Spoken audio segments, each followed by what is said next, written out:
Hello and welcome to the Full Scottish here on Broadcasting Scotland. My name's Kenny McBride, and joining us today are Daye Tucker and Keith Brown MSP. And how are you both this morning? Fine, it's a lovely day. It's beautiful. Brilliant. Well, we start with the rather explosive interview last night where Prince Andrew was interviewed on the BBC by Emily Maitlis and made some rather interesting claims. This was all regarding his friendship with Jeffrey Epstein, the convicted sex offender who died recently in prison. And he has been a long-time friend. He was asked a variety of things, why he was friends with him in the first place, why he had gone to visit him after his conviction. And some of his excuses were questionable, to say the least. A lot of people, including the alleged victims, have spoken up saying that this was not a good performance from the Prince. So did either or both of you watch the show last night? Yes. You did. And so what was your first impression then?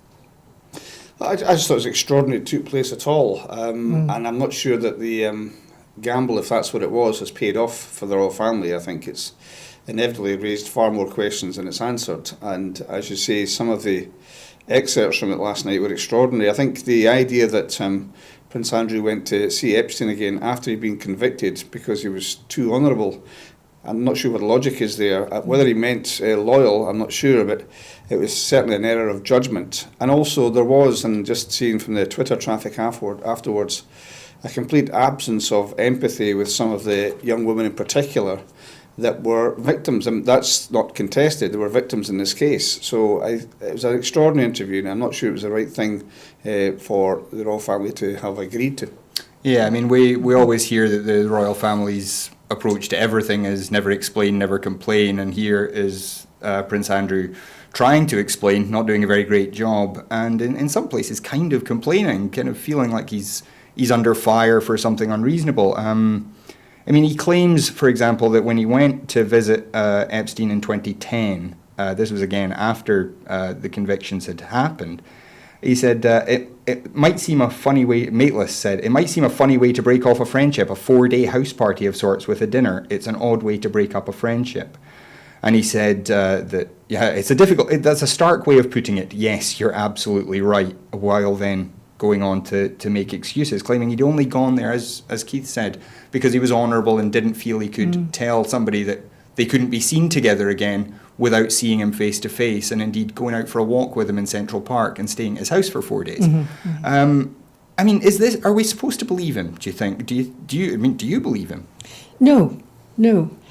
But I was shocked at the fact that I sat there and I listened to it, and I'm a very open-minded person, so I try and see both sides of the story. And my daughter was with me, and she was the same, and we both looked at each other, and I said, well, who's telling the truth? And it wasn't until afterwards when I looked at Twitter, and it was so obvious that other people had picked up on things that I'd missed. And I've been berating myself, and Keith has just explained just now very clearly, you've explained it beautifully. Why did I not see what you could all see immediately?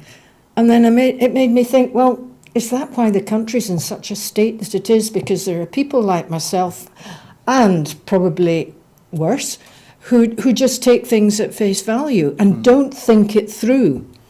Well, I mean, I think all of us try to imagine that things like this don't happen, that there aren't, paedophile rings around the world, trafficking young girls, as Jeffrey Epstein we now know was.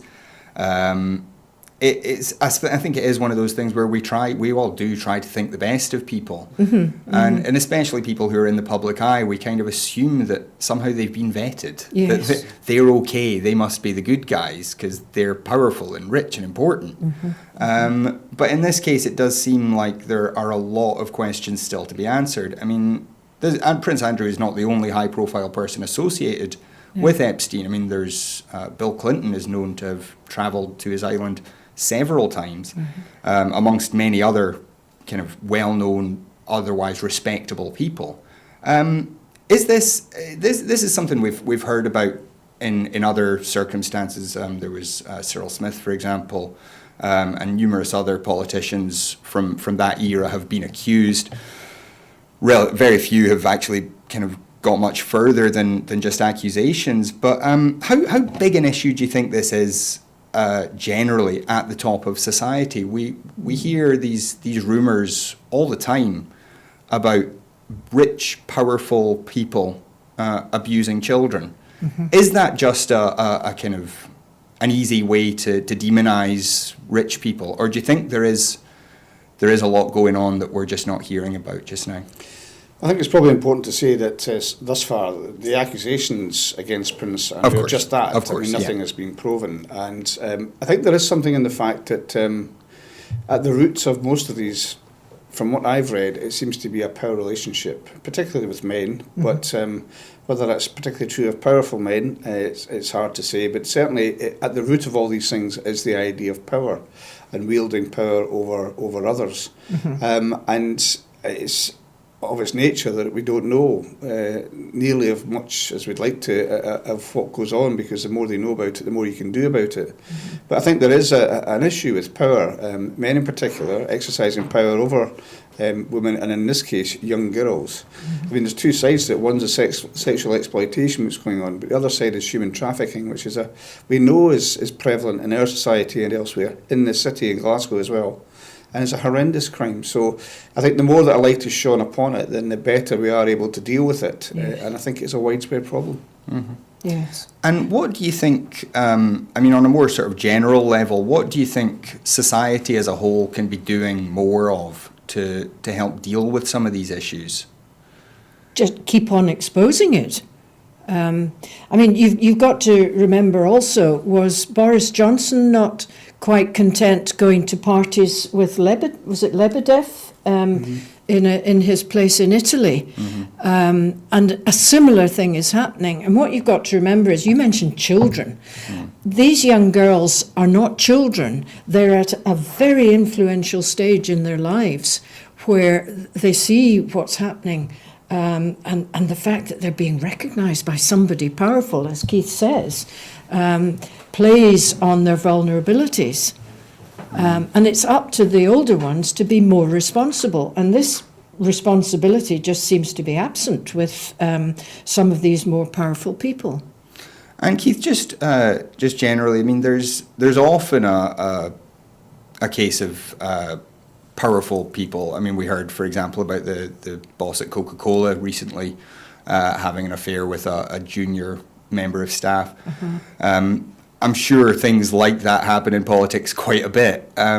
Is there something to be said for kind of tightening up rules around those sorts of things, do you think, to avoid those things? Sorry, it was McDonald's, not Coca-Cola, excuse me. That's right. Although it's very difficult. I mean, in situations where two people are attracted to each other, it's hard to say whether the power relationship between them is something that's acted in a malign way. It's very hard to regulate that. But I think rules do tend to be for the benefit of those that can be most easily exploited. But one thing that strikes me is, just as Daye is saying, we have to be much better at exposing this. How much more difficult is it going to be without European arrest warrants for police organisations to work across Europe?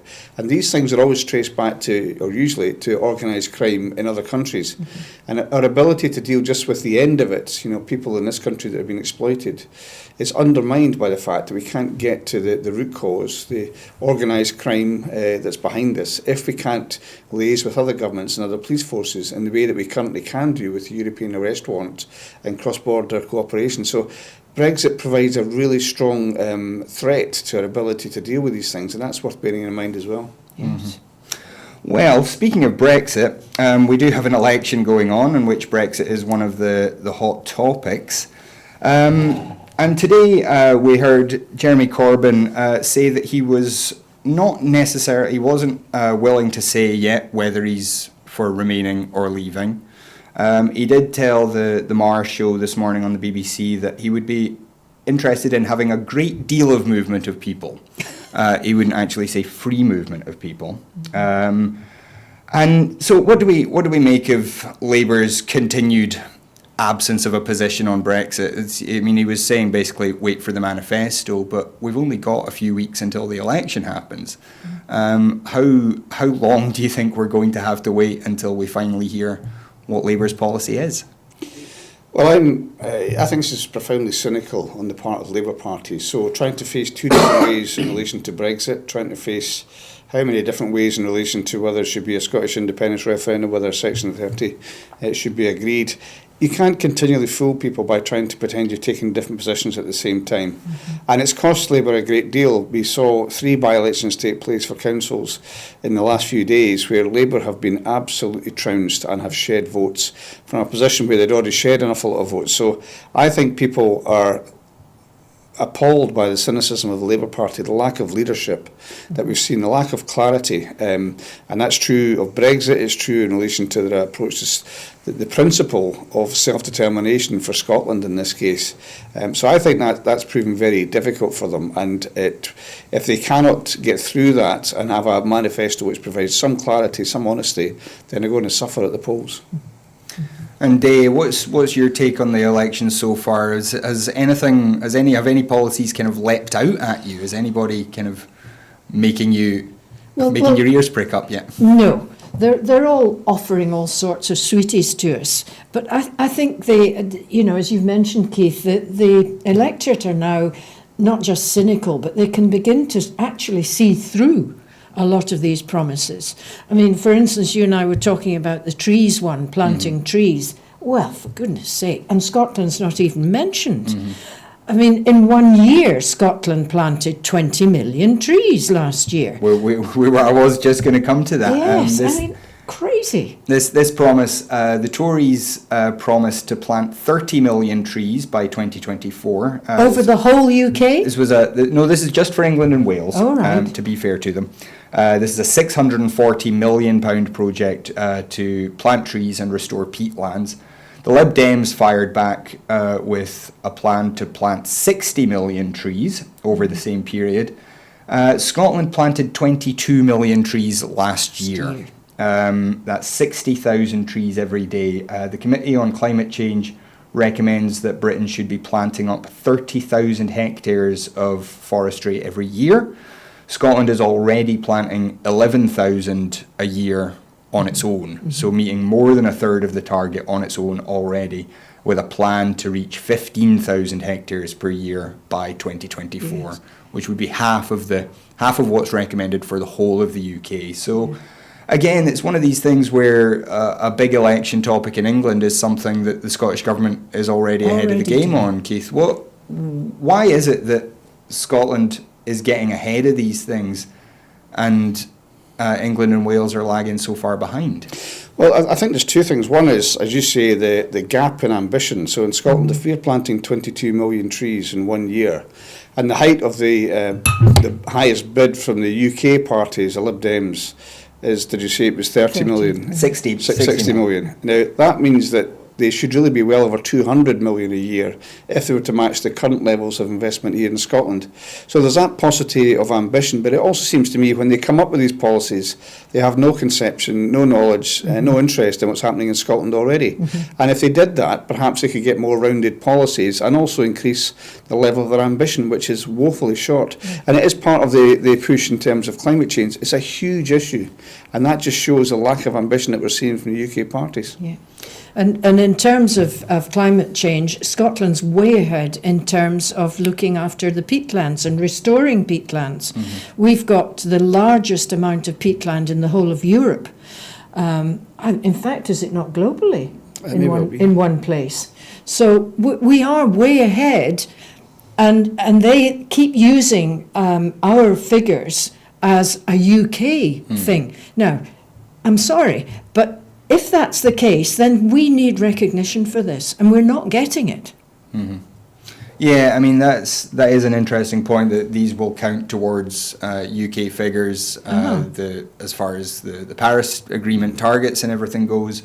But the money is coming out of the Scottish Government budget. This is money that the Scottish Government has had to find. Presumably there will be some sort of Barnett consequentials if either the Tories or the Lib Dems plan Yeah. comes through, which will help. But, and that's why the Climate Change Summit is to be in Glasgow next year, because globally it's recognised how much Scotland is contributing to mitigating climate change. It's just a pity that our Westminster government don't recognise the contributions that Scotland is making. On that front, Keith, climate change obviously is one of the big issues that every government in the world has to deal with now. How much of that are you hearing on the doors? Is it something that people are telling you, we need to green up? Is that something that's a big issue just now? I would say, it's not at every door, but it's much more prevalent than in previous elections. It's disproportionately younger people that are raising the issue. Some young people in particular, are more concerned about this almost to the exclusion of every other issue. It's a hugely important issue. I think there is recognition that we, as Daye says, are doing more in Scotland. The 2008 Climate Change Act got worldwide recognition. Scotland has taken a leadership position in relation to this, but even the Scottish Government and Scotland is going to have to do substantially more. There has to be a sea change, which Nicola Sturgeon's laid out with the recent legislation that we passed as well. So we have to do far more, but perhaps the biggest influence that Scotland can have, if Scotland gets to carbon neutral, it will make a significant but tiny proportion of difference. But what Scotland can really maximise its influence by doing is providing that leadership. And we are doing that. We have incredible natural assets in Scotland, whether it's wave power, tidal power. We've seen offshore and onshore wind power being exploited very effectively in Scotland. So I think Scotland's biggest contribution will be both in making sure its own house is in order in terms of being carbon neutral, but also providing that leadership through technology and examples to other countries as well. And Daye, of course, you live in the country, you're a rural leader. Farmer. And a farmer. What kind of things are farmers being encouraged to do to try and help with this climate change Yes, well, we're actually mitigation? the answer to solving the problem, not just the problem. For instance, my farm is all grass, so it's permanent grass, and the grass stores the carbon in underneath, and all the wee roots and bits underneath are carbon storage. We're also being encouraged to plant nutrient plants like clover and all sorts of other plants that store carbon, collect the nitrogen, so that the nitrogen isn't leased up into the air. It feeds the plants along in the undergrowth, because there's a massive amount of life going on in that first 3 to 4 inches of soil that the general public isn't really aware of. Let's face it, an awful lot of farmers haven't been aware of, but those of us that are more forward-thinking. And I have to give credit to Scottish Government in that they have put on amazing number of workshops to teach us about how to mitigate and how to get the best out of your ground and your grass and your crops and the livestock. And it's all a big, virtuous nutrient cycle. The country that can complete the nutrient cycle will never starve. And that's something I mentioned to Richard Lochhead many, many years ago. And I think he understood what I was talking about. And he took into his portfolio the waste side. Do you remember? That's right, He took that on board as well. And I think that was him trying to link up agriculture and nutrient. Next door farmer to me has 2 anaerobic digesters. And we work together so that I get some of the benefits from them. They graze some of their livestock on my ground.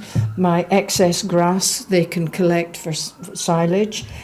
And they're working with a company who produces biogas, so they're getting electricity from the biogas. They're also now, and this is a very exciting project, they are growing tiger prawns. Okay. Using the heat from the biodigester. Oh, wow. And apparently, I heard from somebody that they're really high quality tiger prawns. So they're looking ahead to this. And this is only one local farm to me. There are farms all over Scotland that are doing really amazing things to tackle climate change and to make their businesses more viable. Because tackling climate change does make your farm business more viable. Yeah, I mean, growing tiger prawns in your part of the world, inland, is a fairly unusual thing, but I imagine quite profitable if it I would think works. so. Yeah. That is very interesting. I really want to hear more about that, but we have to talk about other things. We'll need to have a programme just on rural matters. We really should. We really should. As we look at the election, we also, I had the UK Union Voice appeared on my Facebook feed, I don't know how or why, with a tactical voting wheel for this election. We've seen a lot of talk about tactical voting for various reasons in this election. People trying to decide which is the best party to vote for their Brexit ambitions. In Scotland, there's decisions to make about whether you support the UK in the Union and in the EU. Scotland out of the EU, out of the Union, but in the EU. So there's been a number of issues have come up. The Brexit Party have said they won't stand where the Tories are the strongest party. They want to let the Tories have a free run at that.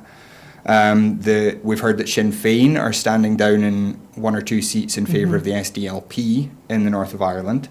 And of course in Scotland there is at least an implicit agreement between the unionist parties that it's get the SNP at all costs, as it has been for the last few elections.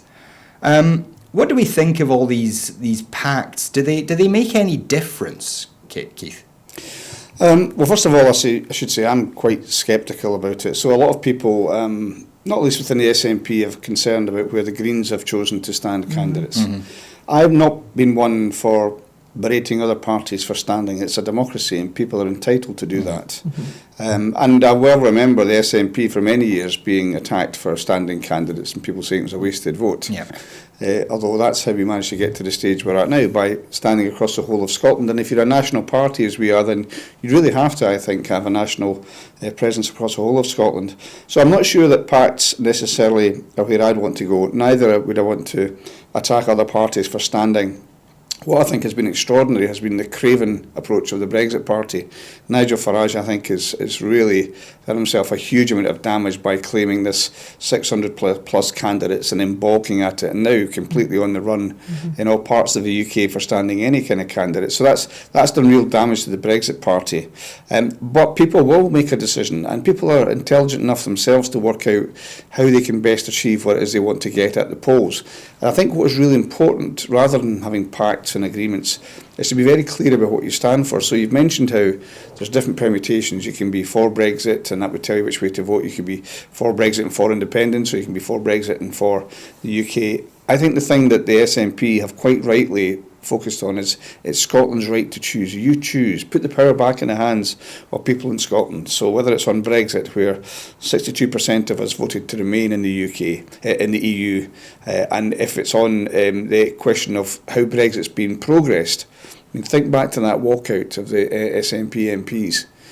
We put 7,000 new members on after that had happened, and that happened because both in the Commons, then the Lords, and back in the Commons, Scotland had been completely ignored, as it has been since Nicola Sturgeon produced Scotland's Place in Europe, a constructive attempt to find a compromise. If you can just boil your message down to its essentials, and I think that's what the SNP have done by saying what we stand for is for Scotland's right to choose.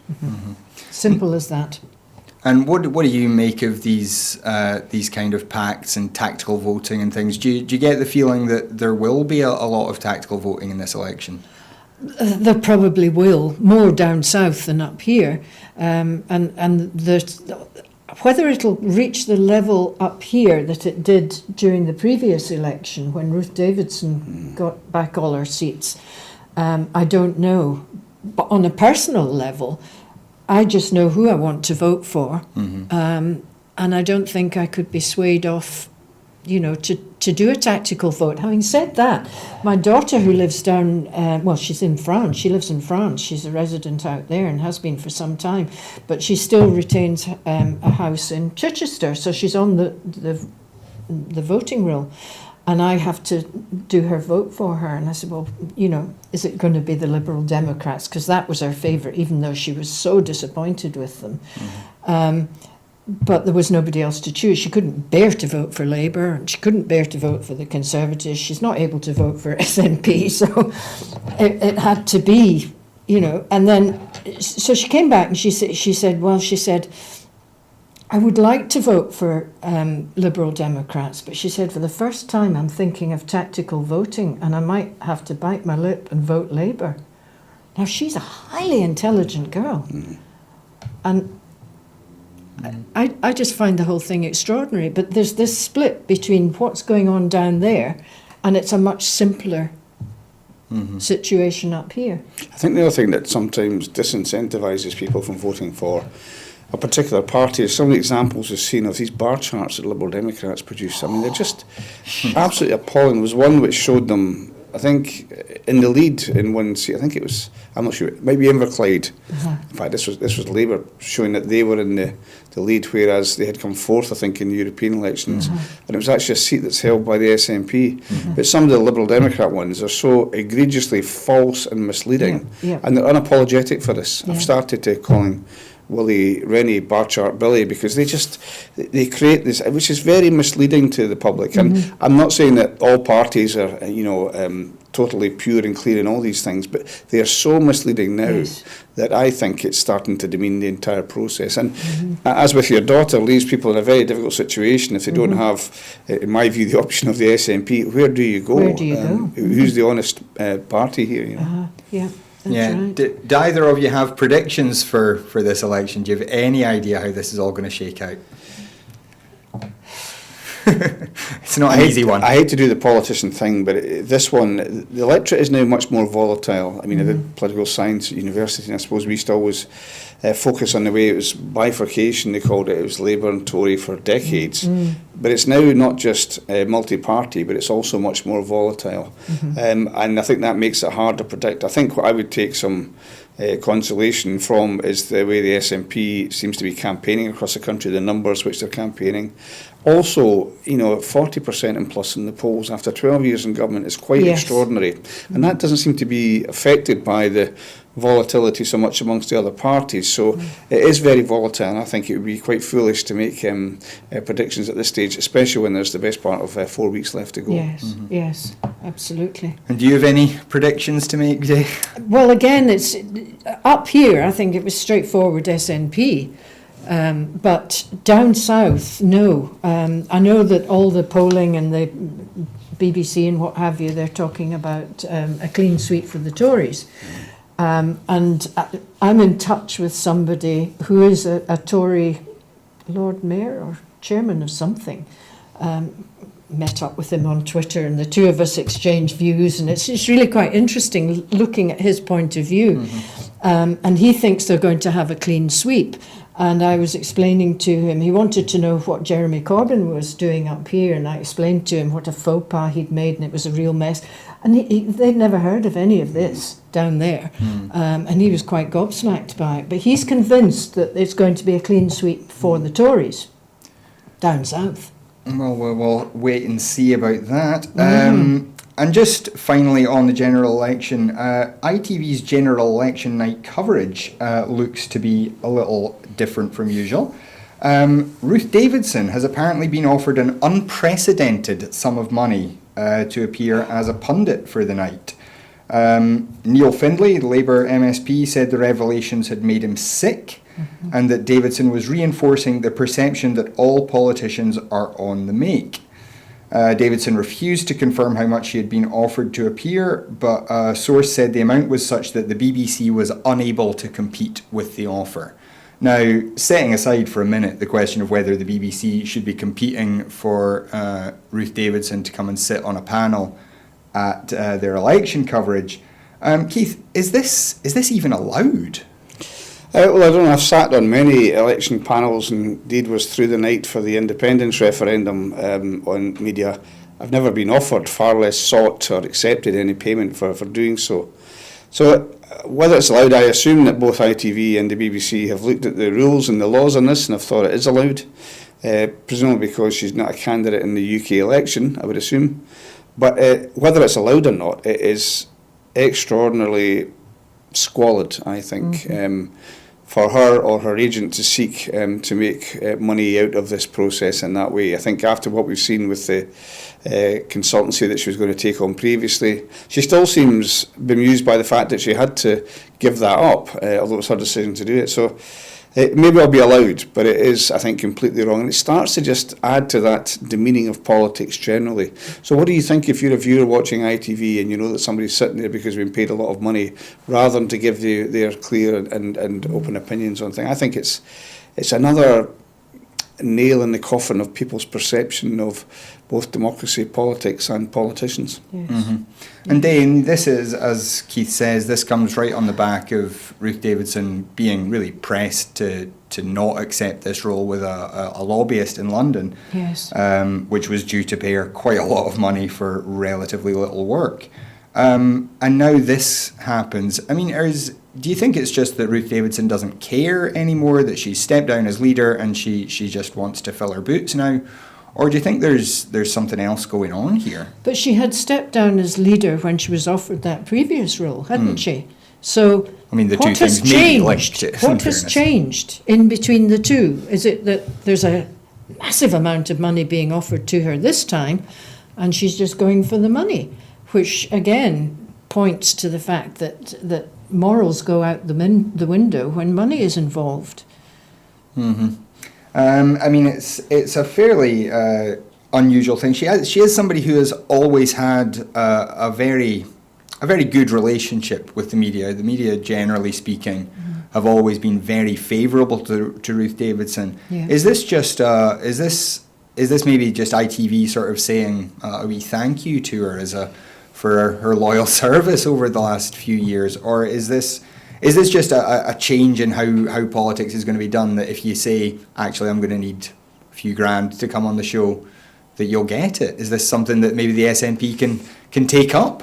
Well, I don't know if this is the way it's going to go, although I think it's not unusual for people to be paid as pundits. Even some serving politicians, I think, may be paid as pundits.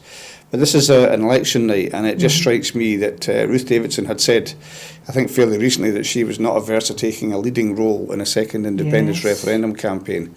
And I think everyone, the public, perhaps won't know all the nuances, as I don't, between what's legal, what's allowed and what's normal, and will wonder when they see her, if she does take up that role on television, whether she's being paid to say what she's saying. Mm-hmm. And when people have that kind of jaundiced view, then we all suffer from that. And, you know, I, like many other people, I think, in politics, do get, you get fed up with people saying to you, you're all the same, you're all in it for what you can get, and you try to rebut those points.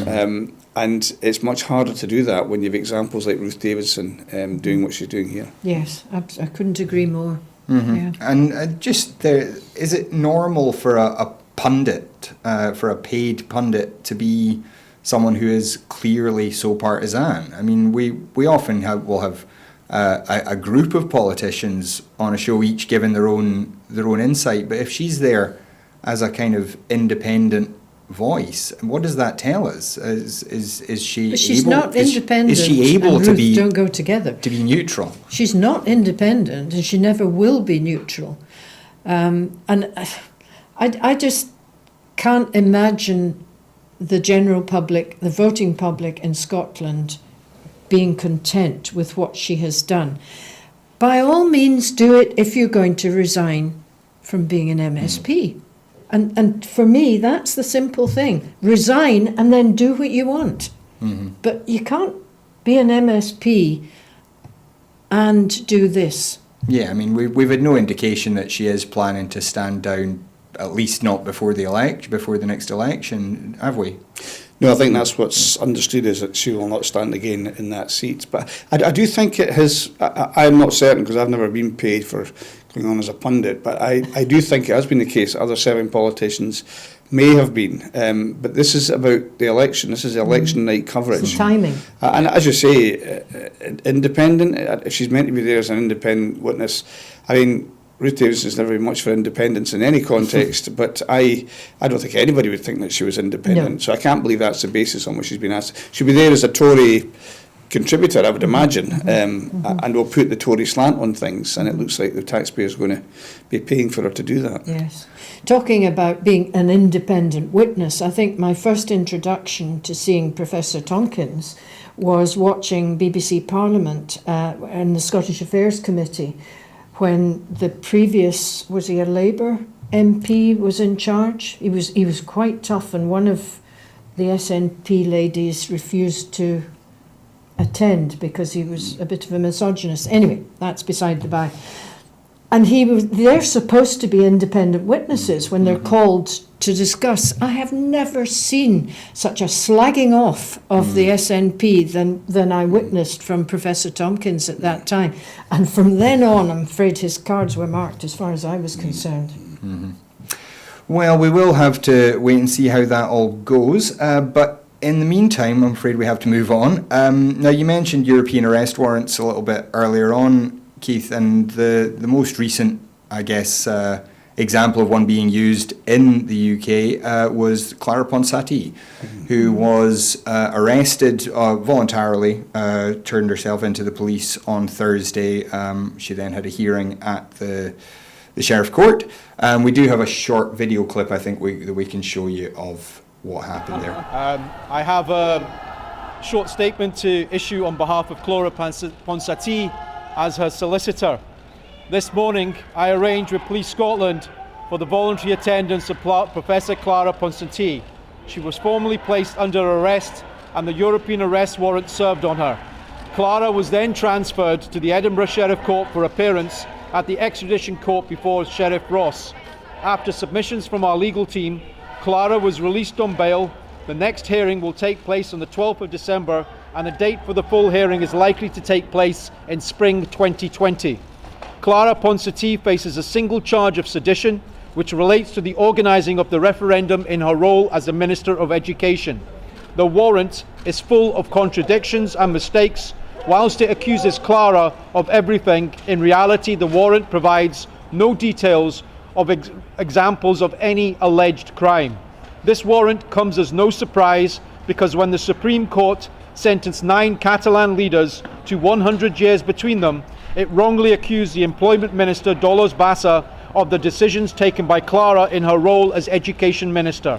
Clara submits that she should not be extradited for a show trial in the Supreme Court, where she believes the only verdict would be one of guilt. Clara views these charges as politically motivated prosecution. We will submit that Clara's human rights cannot be guaranteed in the Spanish courts. The warrant signed by Judge Pablo Llerena charges Clara Ponsati with the crime of sedition. Sedition is the archaic offence invented in the 16th century courts of Europe by kings and queens who feared a backlash from people demanding their freedom. Sadly for Spain, in Scotland, like most democracies, the crime of sedition no longer exists. If there is anyone who should be put on trial, then it is the Spanish state for unleashing an orgy of violence on the Catalan people, for its assaults on the right to vote, the right to protest, and on the fundamental human right to self-determination. Sorry. Can we just quiet? No, we're not going to do the picture again. No, we're not, but I just can't hear it. So, continuing. The Spanish authorities have repeatedly abused the European arrest warrant. We are instructed by Clara to robustly defend her from what she describes as judicially motivated revenge. Clara wishes to put on notice all those Spanish politicians who have abused the rule of law that they will also be exposed to scrutiny in her defence. Clara trusts that her fate now lies in the hand of the Scottish justice system, which she believes to be impartial, robust and independent. President Sanchez recently exposed himself to accusations of interference in the extradition process, whilst the leader of the far-right Vox party believes Scotland should face consequences if Clara Ponsati is not extradited. Our legal system will not be swayed by such interference or threats and will come to a decision based on the law. Clara believes that the Catalan people are changing the course of their history and that each act of repression by Spain brings the day that Catalonia is free closer. Visca Catalonia lluitarem fins al final y guanyarem. Thank you. So that was Clara Ponsati's lawyer, Amar Anwar, speaking outside Edinburgh Sheriff Court on Thursday there. And Keith, what is the Scottish Government's position on this attempt to extradite Clara to be tried on charges of sedition? Well, you'd really have to ask the Scottish Government for that, but I think it's fairly clear that it's now a legal process and it has to follow that legal process, but there's a very firm view that this is just wrong on so many levels.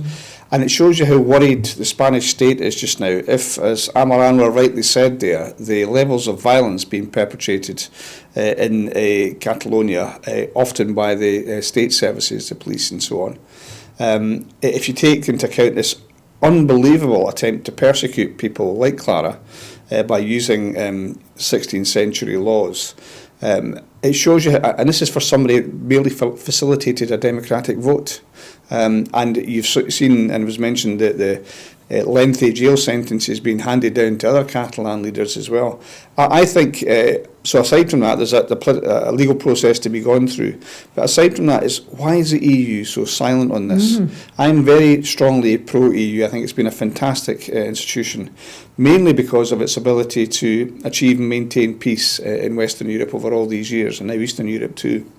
And yet, when you're seeing one of its members flout the rule of law so openly, I know it's difficult because they are a member and it's essentially a members' organisation, but really for their own benefit, they have to be able to speak out against the way that the Spanish state is operating. And it's producing all sorts of pressures. You've seen how difficult it is for a Spanish electoral system to produce a clear winner in elections very recently, as recently as last week. So these pressures are building up, and yet the EU has remained, in my view, far too silent on the bigger issues here. Yes. Daye. Yes, absolutely. They're picking and choosing what they will interfere with. If you look at what they did with Poland, where the judiciary system was in conflict, or the government was in conflict with the judiciary, and they were threatened with sanctions from the EU about it. And in Hungary, I think they also did a little bit of interference in there, and yet they've been, as Keith says, silent when it comes to Spain. Why? Yeah, I mean, as you say, Keith, it is a members' organisation, and it will tend to take the side of the member states in whatever issue there is. But as you say, does the EU, or should the EU be taking a bigger role in looking out for citizens? For example, the EU citizens that are resident in the UK. I mean, that's another group that is under quite significant threat, and the EU doesn't seem to be making a lot of noise about protecting the rights of those people. Yeah. How much do we think the EU should be a citizens' organisation before it's a a member states organisation? Well, I suppose it starts from your view of what the EU should be, and I've never believed that the EU should be a federal organisation. I don't believe that's the case. I think a confederal option, where it is voluntarily states coming together in their own interest to work together, is the best solution for that. And of course, people in Spain are EU citizens, as we all are, currently at least. And it will have both an interest and a role in protecting those rights, but you can't cut across the rights of individual states to that extent as well. But I do think if the EU is built as it is on the idea of democracy, the various tenets of democracy, freedom of association, freedom of expression, freedom of assembly, to not speak out when they see some of the things which are happening in Spain undermines the strength of the EU. Now, it might be difficult just now because, as we've said, it's not just a member but a fairly substantial member of the EU in terms of its size. But in the long term, they will be weakened by their inability to speak out. And I'm not sure I would agree in relation to EU citizens that they've been lax in that regard. I think in the Brexit negotiations, the EU side have been very keen to put at the top of their list the welfare of EU citizens in the UK and UK citizens in the EU. I think they've been very concerned with that. But on this issue, difficult though it is for them, I think they're taking the wrong course. They should be willing to speak out, talk to Spain, to say this is not acceptable, you have to find a different way here. And at the root of it is the idea of self-determination. That's a universal principle. It's understood in the UN Convention, and the EU should hold to that principle when they deal with Spain on this issue, I think. But again, the EU is a legal organisation bound by legality all the time. And that's the same argument that Spain puts forward. So there's perhaps a conflict there in that they want to preserve these legal protections. and it's quite tricky.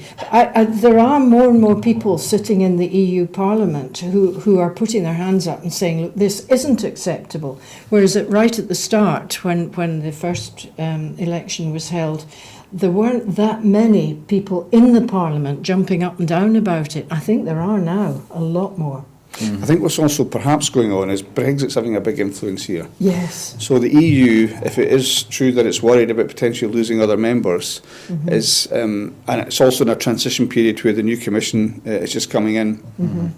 If it's waiting till that is in one way or other resolved, and it can then move on a much more sound footing. We've got the new Parliament, new Commission coming in, Brexit resolved one way or the other, whichever, then you might see a more robust role being taken. But just now there may be that concern about losing other member states. So you're right to say what they've done in Poland and in Hungary. I think they should be taking a robust line in Hungary as well. Some of the corruption that we've seen in Bulgaria, I think there should be a stronger line in relation to that. These are things which these countries signed up to when they acceded to the EU. So the EU's got every right to try and make sure they follow that. But I think Brexit's perhaps having an influence here as well. Yeah. Yes. Well, on the subject of corruption, in the US this week we saw the first public hearings in the impeachment process against President Donald Trump. And we're expecting this week for Gordon Sondland, the American ambassador to the EU, to testify. His evidence behind closed doors is said to be quite damning to Trump. But he's now really got to decide whether his loyalty to Trump is greater than his loyalty to the country. One person, Joe Scarborough, former congressman, tweeted, "Roger Stone lied to Congress for Trump and is now going to jail, just like his campaign manager and his lawyer. Are you next? Your call, Gordy." That, of course, was Trump's former lawyer, Michael Cohen, his ex-campaign chairman, Paul Manafort, and his a political operative in his team, Roger Stone, who last week was found guilty of lying to Congress as well. What do you make of all of Donald Trump's woes at the moment, Daye? Have you been following this? Bring them on. The more woes he gets confronted with, the better, as far as I'm concerned. You know, jail him. And Keith, what about you? Have you been following the impeachment at all? Yeah, I was watching some of the evidence being given by the first two witnesses that appeared, and it just seems to be, without knowing all the background, utterly damning of the way that he's gone about this. The idea there was a second channel, and I think they called it an irregular channel for foreign policy, independent of the agreed US foreign policy, is in itself extraordinary. If you remember the issue that was made over Hillary Clinton's emails, she was having, the allegation was she had emails which weren't official emails or but the idea of having a foreign policy which is distinct from the foreign policy that your government, your administration is following, seems to me to be extraordinary. Beyond that, though, I think I was quite depressed to read an article by Fintan O'Toole yesterday, where he said he thinks this is, he mentioned some of the evidence that's still to come, this is going to be absolutely explosive. He thinks Trump will be found out to have done things which, if you went back to the period of Watergate, would have drummed any president of office, but it will matter for not a jot. That Trump does things, for example, the Greenland situation, when he demanded over Twitter to buy part of Greenland, or buy Greenland, and then took the huff and didn't visit the country because they'd said no. It's not for sale. So he's always capable of doing something, and it doesn't seem to be... he is held to anything like the standards of previous presidents, whether Democrat or Republican, and that's in Fintan O'Toole's view, because he does things regularly which are so extraordinary. You just mentioned a number of people that have gone to jail, been very closely associated with Donald Trump. That would have brought down, I would imagine, in presidents in the past, but it doesn't seem to work with this president. Similar to us over here, things that are just shocking, and people would have resigned over them in the past, but they're not. It's not happening now. It's interesting you drew a parallel there with the foreign policy, like two foreign policies. And we knew that when Trump came in, I mean, he almost said it, that he doesn't approve of the bureaucrats, and he would do it his way, and run it like a business, etc. Now, there is a parallel with Dominic Cummings. That's his attitude as well, because he despairs of politicians and bureaucrats, and you know, we've got a kind of double thing going on in this country, not in Scotland, but in the UK. Yeah, so there's maybe a central person controlling all of this. I like to imagine that if there was, things might make a bit more sense. There might be some coherence to all of it. But that's the whole thing.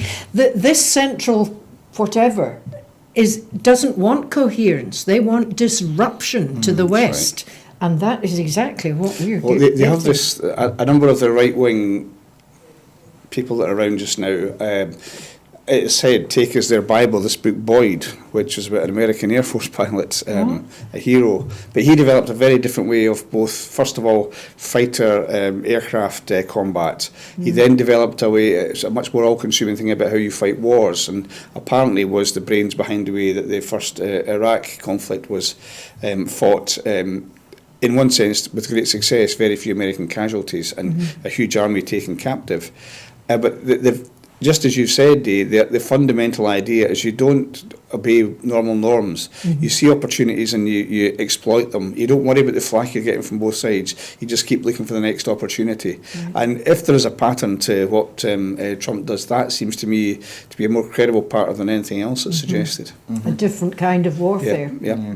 And Daye, you made another interesting point about just the way that Trump has just always keeps people talking about something. And it has been argued that one of the reasons that we don't pay enough attention to his actual alleged crimes is because we're so busy obsessing over the latest ridiculous tweet. Do you think that's a strategy, or is it just the way Donald Trump's mind works? I think it is a strategy, and it's a strategy that's used quite successfully by the Tories as well. I think it's probably a combination of both. He is an incontinent tweeter. I mean, he will go and tweet, and you can tell it's come from him personally, which is quite extraordinary. But I think it is done in the context of this idea about being irregular, doing things differently, and so on as well. So I think the two things can sit side by side. He's given license to do these things by, first of all, buying into the strategy of doing things in a very unconventional way, seeing opportunities, and also the distraction. I think what is more worrying is that the American system of government's been so susceptible to this. I would have thought that the safeguards and the norms of the American system of government would have been a counter balance to this, and it doesn't seem to have been the case very effectively so far. Yeah, I mean, I suppose the one issue there is that the foreign policy is one of the few things that the president is meant to have more or less full control over. The issue here, obviously, was that money had been assigned to Ukraine by Congress, and therefore the president shouldn't really have been standing in the way. Of course, there are many, many more issues which may well come up as part of this impeachment hearing, but just very quickly, do you think it will make a difference? Do you think he will end up being impeached and removed from office? My instinct is, as Fintan O'Toole said, it will come out that what he's done is absolutely extraordinary, is wrong, unconstitutional, but it will not count for anything. And just one final thing, I think Daye's absolutely right. What's happening here is a Trump transactional approach to things. And what he saw was a deal. I can get what I want from this guy, getting him to impugn Joe Biden through his son, and I'll give you this. It was a deal-making kind of approach that he took to it, I think. I don't think it'll do him huge damage because the Senate will, I think, come to his rescue. Yeah. Same? Yeah. Fair enough. Well, then, just to our last story, and this is about a fire in Bolton. Concerns have been raised over the cladding at a student accommodation building in Bolton, where a fire spread extremely rapidly, gutting the upper floor. An investigation is underway into the cause of the blaze, and calls are growing for an overhaul of UK fire safety regulations. Grenfell United, the survivors and bereaved people that from the Grenfell Tower fire in 2017, called for the declaration of a national emergency over the lack of action. And I have to point out, we only have a few minutes to talk about this, but obviously this fire is a tragedy, and I don't believe there have been any deaths, but clearly the fire itself has done a lot of damage. Is there more that needs to be done on fire safety in the UK, do you think, Keith? No question, and if you watch the Twitter pictures of this fire, I watched it, somebody had been taking film of it as it was developing, the way it developed, the speed at which it developed, answers that question explicitly. Yes, we've got to do more in terms of fire safety. It matters really very little as to whether it's exactly the same cladding that was used in Grenfell. The fact is, like Grenfell, this took hold very quickly. I cannot believe that nobody has been killed by this fire when you look at it on Twitter. So yes, that has to be taken much more seriously and urgently if we're to avoid future fatalities. Yes. I mean, we've got loads of rules and regulations about upholstery and fire retardant in that. It shouldn't take much of a leap to extend that to coverage of buildings. Now, we did have a kind of audit of immediately after the Grenfell fire. There was a bit of an audit done of high-rise buildings around the country. Where are we in Scotland with that? Or is this something you're involved in at all? No, I was at the time. Well, it was reported to Cabinet at the time. The work that was being done, I think it was through Kevin Stewart, if my memory serves right, and his portfolio, he has housing, to make sure that immediate assessment was done of where the potential dangers would be, and I'm sure that's been followed through. We have far fewer high-rise flats, both than we used to have in Scotland, and certainly than the rest of the UK has. But I'm sure that work is being undertaken. Yeah. Okay. And just more generally, the Grenfell report that came out the other week. Do you have any thoughts on that? I mean, the fire brigade came out of that report very badly. But this report was only on what happened on the night. It didn't include anything about the way the cladding had been applied and whatnot. Do you think that's fair on the fire brigade to judge them before judging what the actual state of the building was? I think they came out very badly on that one point, telling people to stay where they were, and that, I think, was the one thing that you could point to and say, well, you made a wrong decision there. And then they followed it up, and I don't recall them apologising for that, because again, it was in hindsight, but were they aware? They should have been aware of what this cladding was and how quickly it could be set alight. So, and then it's come out at such a politically difficult time. Yeah, it's hard to know, because a lot of these firemen, they were risking their own lives trying to save what they could. Sure. Yeah. And Keith, what about you? Do you feel like the fire brigade got a fair deal by having that part of the report come out first? I think that's a really striking point in this. Why do you not start from the basics of the construction of the building? That's where things started, and the failures that happened in relation to that. Whether there were failures in terms of inspection and monitoring afterwards as well. Why do we jump to be the first thing that comes out is about the firefighters' response? And lately, I'm very reluctant to criticise any firefighters. What they do is a tremendously difficult and dangerous job. Although they, like every other part of public service, cannot be above having their actions reviewed. That's just a legitimate thing to do, and it's how you improve things for the future.